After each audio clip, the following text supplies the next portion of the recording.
First about the meeting only yesterday with the boss.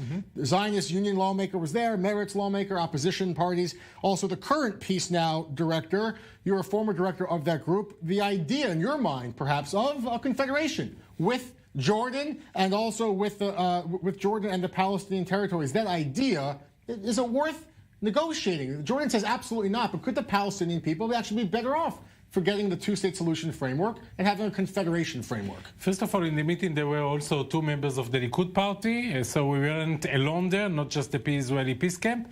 And we Why met. Did you take me with you? Next time, I promise you. I want to meet Abu Mazen today. Okay. But so he's worse than a chicken. He's afraid for me. I think that if you will use a different language, it will be much easier. You know, respect people. If you will respect him, he will respect you and will host you. But this idea of maybe moving away from the two-state solution framework. The idea of the confederation, if we are talking about three states that are totally independent and they have cooperation, I don't see any problem with that. You know today that there is Jordanian impact on the Palestinians in the West Bank, including many Palestinians that has also Jordanian passport. So it's not out of the blue. However, without having a Palestinian state that is totally independent, there is nothing to talk about confederation and other things. It's not the alibi for the two-state solution. Jordan is Palestine and Palestine is Jordan. What we need to do to take Abu Mazen with his friend and family and send them to Jordan. If they want to build a state, they need to do it there. More than 70% of the Jordanians are Palestinian. They call themselves Palestinian. How many people do you want to move to Jordan? Palestinian. Oren, I will go with you. How many people would you like to move to Jordan? 2 million. 3 million. And how? With buses, with tanks, with machine guns? How you are going to do it? No, I'm asking. Seriously. It's cheap propaganda. No, I'm asking seriously. What is your point? That point. How do you move them? Who's moving? It will be easier. As long as the Arabs that live in the West Bank want to live peaceful, back to back, shoulder to shoulder with the Jewish state, they're more than welcome to do it. Good friendship, make good economy, make good friendship. If they want to do it with us, they're more than welcome. If they want to live here instead of us, if they want to send us to drink the salty water, if they want to drown the Jewish in the sea, we will send them to Jordan. Abu Mazen is not just an innocent guy.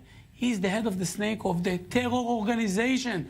We need to understand it. Now, I will tell you one more thing. It's very important. Abu Mazen told us that he's meeting with the head of the Shabak I would like to ask every few days. If you can so you put still a flag of Israel behind me, another flag of terror, I will appreciate this. We'll say it only on this, please. For the flag, it's very important to me.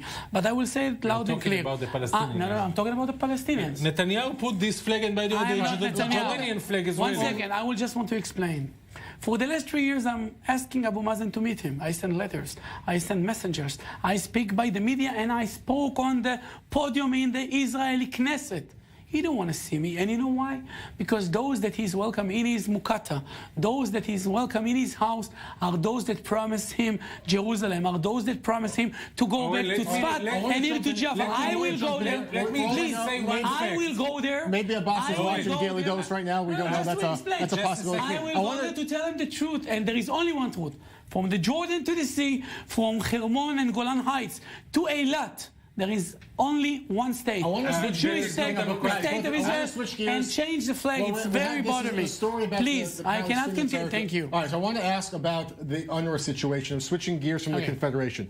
The fact is the money's been cut. I don't want to debate or even ask about whether it's been cut. The fact is, in the West Bank alone, forget Lebanon and Syria, or just in the West Bank or even Gaza, there's about 100 schools, 50,000 pupils, kids. There's only enough money to keep these schools open 3 more weeks. The schools might close. The teachers won't get paid. Aren't you concerned from an Israeli security standpoint? All of these kids are going to be out on the streets. They won't have school anymore. The people all over the world need to understand one thing. Hamas, a terror organization, used UNRWA. I'm talking about the West Bank. Your government is talking with him, you know. Please, I let you speak. Your prime minister. Even though that you spoke nonsense, I let you speak. It's not excessive here. I will explain. Yeah, I know you want to be in the Knesset. I don't. I'm not sure you're going to be there. Let's stay on UNRWA. UNRWA pay salaries to Hamas. More than 1,000 staff of UNRWA are Hamas terrorists. We don't want to support terror. We cannot speak with two languages. There is only one language. We will not agree terror to be around us. You talk about schools. In those schools, they teach how to kill Jewish. In those schools, they teach that there is no state of Israel, that those crazy Zionists are pigs that only want to kill us. In those schools, they fight against the state of Israel, against their soldiers. And I'm happy. And just one thing. I'm happy that they stop the money. We should do it before. Be careful with what you wish for, because what will happen is that these youngsters that will be out in the street. Youngsters? Yeah, they are youngsters. Like this is their age. And the teacher and the families of the teacher will be out of jobs. And the situation will be worse. And the people that will have to face this worse situation will be the Israeli soldiers and the Israeli people and the people living next to Gaza. This is the truth. And just a second.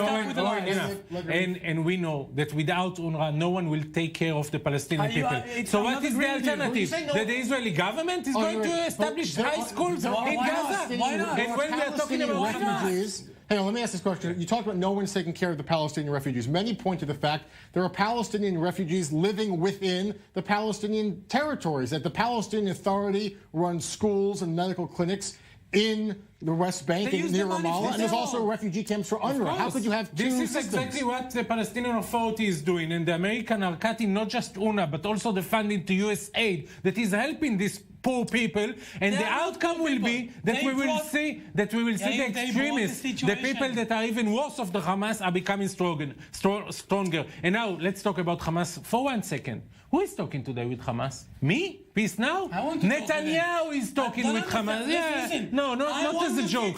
Seriously, negotiation. I want to sit with Daniel. Very nice. I cannot promise you. Because you want to embarrass him and yourself. No, I don't want to embarrass. This is what you're doing for everyone. Stand tall with our love. So ask him to go to a fight like you did with the Jordanian parliament member. Again, cheap propaganda. But this is what you did. Hang on a second. This is what you did. Yariv, the idea of UNRWA, is it not a failed organization? It's perpetual. There are more West Bank refugees now, according to UNRWA, than existed at the time of the War for Independence. It's not the problem, it's part of the solution. The problem is that the Palestinian has no state. Once the Palestinian will have a state, so the Palestinian refugees that are living inside the West Bank and Gaza will not be refugees anymore. And the people living outside of the Palestinian state will be able either to go to the Palestinian state or other countries. We heard very clearly from Abbas, just one quote from Abbas yesterday, and it's out loud. And he's saying that I support the reality. The reality I support. And what Abbas is saying, he also signed that. He's saying, I'm not going to flood Israel with refugees because I understand this will destroy Israel. Therefore, the solution for the refugee will be an agreed one